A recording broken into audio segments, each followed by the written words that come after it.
अगर दुनिया के इस पॉइंट पर राज कर लिया तो समझ लीजिए दुनिया आपकी मुट्ठी में है। ये है दुनिया का वो पॉइंट जिसे एक नहीं, दो नहीं, तीन नहीं बल्कि 8 देश अपनी मुट्ठी में करने का सपना देखते हैं। 30 माइल का ये समुद्री रास्ता हालांकि दिखता तो नॉर्मल है, लेकिन यहाँ एक गलती वर्ल्ड वॉर 3 तक को जन्म दे सकती है। नहीं, हम यहाँ पर पनामा या सुएज कैनाल की बात नहीं कर रहे हैं, बल्कि हम ऐसे सी रूट की बात कर रहे हैं जिसे 8 कंट्रीज शेयर करती हैं और जहाँ से हर दिन बिलियन डॉलर्स का ट्रेड होता है।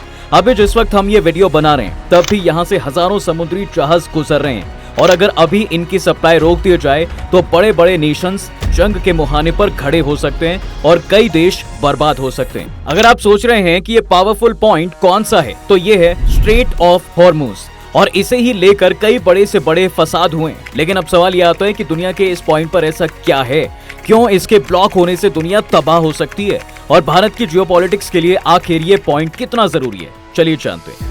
देखिए, स्ट्रेट ऑफ हॉर्मुज जियोपॉलिटिकली इस नाम में दुनिया के कई देशों की जान बसती है, या यूं भी कहा जा सकता है कि कई इकोनॉमीज की एग्जिस्टेंस ही इस 30 मील के समुद्री इलाके से है। दरअसल स्ट्रेट समुद्र में पानी का वो हिस्सा होता है जो दो समुद्रों या पानी के दो बड़े हिस्से को जोड़ता है। दो हिस्सों के बीच में होने की वजह से ही इसे स्ट्रेट कहा जाता है, और इसके इतने महत्वपूर्ण होने के पीछे सबसे बड़ा कारण ये है साहब कि ये इलाका पर्शियन गल्फ और गल्फ ऑफ ओमान में ट्रेड करने का इंपॉर्टेंट पार्ट है। जी हाँ, आज हमारी जमीन के 70% हिस्से पर आपको बड़े बड़े ओशंस देखने को मिलते हैं, और इन्हीं समुद्री रास्तों के जरिए दुनिया का 80% ट्रेड होता है। मगर यहाँ भी बदकिस्मती ये है कि आप समुद्र के किसी भी रास्ते से नहीं होकर गुजर सकते, बल्कि गुजरने के लिए आपको ऐसे चेक पॉइंट या स्ट्रेट का सहारा लेना पड़ता है जो आपके समुद्री रास्ते को आसान बना सके। पनामा नहर, सुएज नहर और यहाँ तक कि स्ट्रेट ऑफ मलक्का इसका परफेक्ट एग्जाम्पल है, जिनके रास्ते दुनिया का बहुत सारा व्यापार होता है। लेकिन इतने इंपॉर्टेंट होने के बाद भी ये उतने खतरनाक नहीं है जितना खतरा हमें स्ट्रेट ऑफ हॉर्मुज से होने वाले ट्रेड पर दिखाई देता है। अभी आपको याद होगा कि कुछ वक्त पहले भारत से इजराइल जा रहे जहाज को भी इसी रास्ते से पकड़ा गया था, और इसे पकड़ने के पीछे ईरान था। इसे लेकर इजराइल ने काफी हल्ला भी किया था, लेकिन स्ट्रैटेजिकली देखा जाए तो ये इंसिडेंट बताता है कि इस हिस्से पर ईरान का बहुत बड़ा कंट्रोल है, और ऐसा इसलिए क्योंकि ये फारस की खाड़ी को खुले समुद्र से जोड़ने का इकलौता रास्ता है, और यहीं से सारे समुद्री जहाज निकल के पूरी दुनिया में जाते हैं। अब हॉर्मुज स्ट्रेट में पर्शियन गल्फ की बात करें तो इसके एक तरफ ईरान है तो दूसरी तरफ उसके कट्टर दुश्मन सऊदी अरब और यूएई मौजूद हैं। सऊदी अरब के उत्तरी तट और यूएई के सभी जहाजों को निकलने के लिए हॉर्मुज स्ट्रेट से होकर गुजरना कंपलसरी होता है। फारस की खाड़ी में मौजूद ईरानी जहाजों के लिए भी ये एकमात्र रास्ता है। अपनी टैक्टिकल पोजीशंस की वजह से ये बोतल के ढक्कन जैसा हो जाता है। इसका मतलब हुआ कि हॉर्मुज स्ट्रेट पर कब्जा फारस की खाड़ी के देशों के प्रवेश एंट्री गेट पर कब्जा करने जैसा है। इसके अलावा एक और रीजन है जो इस स्ट्रेट को इतना खास बनाता है, वो है ऑयल। जी हाँ, जिसमें पूरी दुनिया की जान अटकी हुई है। अब अगर आप मिडिल ईस्ट के बारे में थोड़ा भी जानते होंगे तो ये आपको पता ही होगा कि मिडिल ईस्ट की पहचान ही उनका तेल है, और वो ये तेल ही है जिससे दुनिया की इकोनॉमी एक्चुअली रन कर रही है। जाहिर है कि नेचुरल रिसोर्सेज को एक बड़े एनर्जी सोर्स की तरह देखा जाता है, तभी तो पूरी दुनिया की 33% एनर्जी कंजम्पशन तेल से होती है, चाहे वो ट्रांसपोर्ट के जरिए हो या फिर बिजली बनाने वाले पावर प्लांट्स के तौर पर। इन सभी सेक्टर में काम करने के लिए और लोगों को फैसिलिटीज देने के लिए 70% ऑयल इस्तेमाल होता है। लेकिन ऑयल का मसला ये है कि ये दुनिया में बहुत कम जगह पर पाया जाता है। इसका ज्यादातर भंडार उन देशों के पास है जो पर्शियन गल्फ के पास है।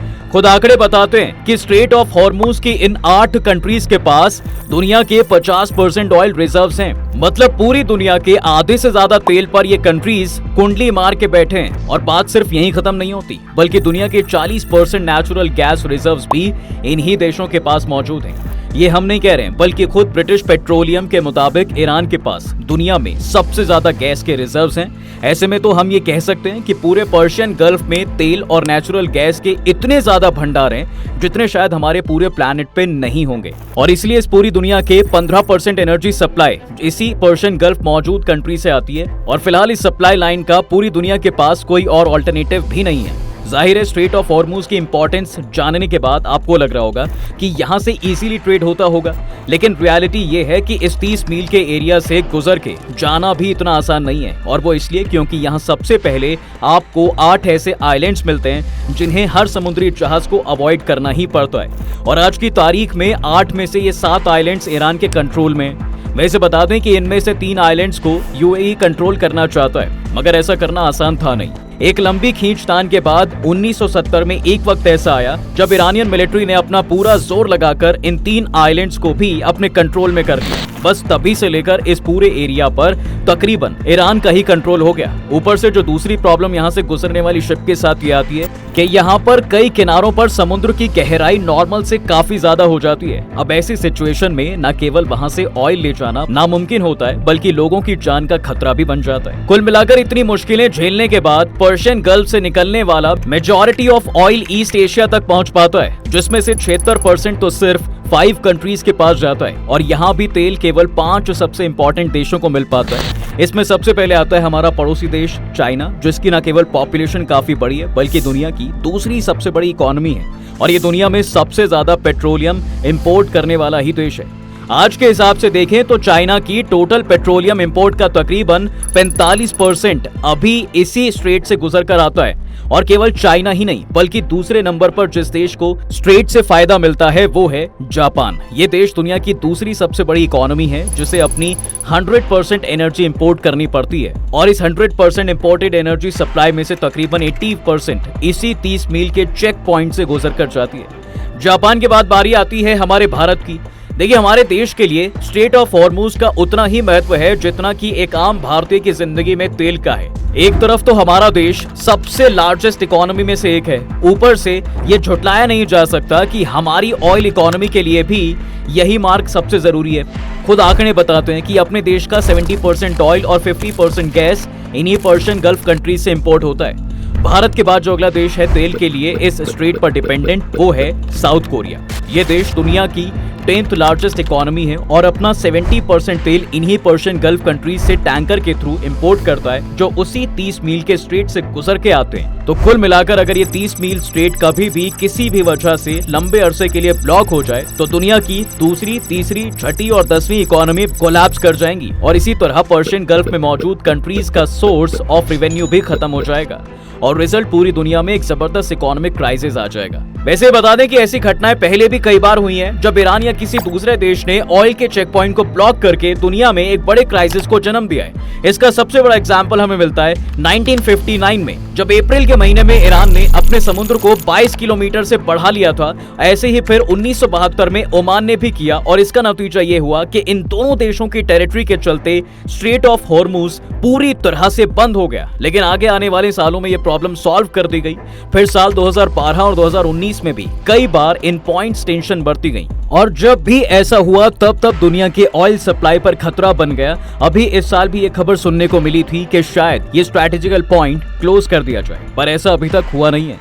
कुल मिलाकर पॉइंट ये है कि दुनिया की इस स्ट्रैटेजिकल पॉइंट पर डिपेंडेंस ही इसे सबसे खतरनाक और इम्पोर्टेंट चोक पॉइंट में से एक बनाती है, और इसलिए दुनिया के सारे सुपर पावर कंट्रीज की इस पर कड़ी नजर होती है। अमेरिका ने भी इसलिए यूएई, ओमान, इराक और सऊदी अरब में दर्जनों मिलिट्री बेस बनाए हुए हैं, ताकि वो ईरान पर नजर रख सके और ऑयल की स्मूथ सप्लाई को बरकरार रख सके। दूसरी तरफ ईरान पहले ही किसी भी जंग की सूरत में कई दफा ये स्ट्रेट ब्लॉक करने की धमकी दे चुका है, और अगर ऐसा हो गया तो न सिर्फ ग्लोबल इकोनॉमी हिल के रह जाएगी, बल्कि ऐसा भी हो सकता है कि वर्ल्ड वॉर 3 की भी शुरुआत हो सके। अमेरिका को इस चीज का डर इसलिए भी रहता है क्योंकि उसके और यूएसए के रिश्ते पहले से ही अच्छे नहीं रहे हैं। इसलिए ये पहले दोस्त थे, लेकिन दूसरे विश्व युद्ध के बाद दोनों के बीच तनाव की शुरुआत तेल को लेकर ही हुई। ईरान में भारी मात्रा में कच्चे तेल का भंडार मिला। इसे पाने के लिए अमेरिका और ब्रिटेन ने ईरान में अपनी पसंद की सरकार लानी चाहिए। वहीं ईरानी जनता की अपनी पसंद थी। ये देखते हुए साल 1953 में अमेरिका ने ब्रिटेन के साथ मिलकर ईरान में तख्ता पलट कर दिया।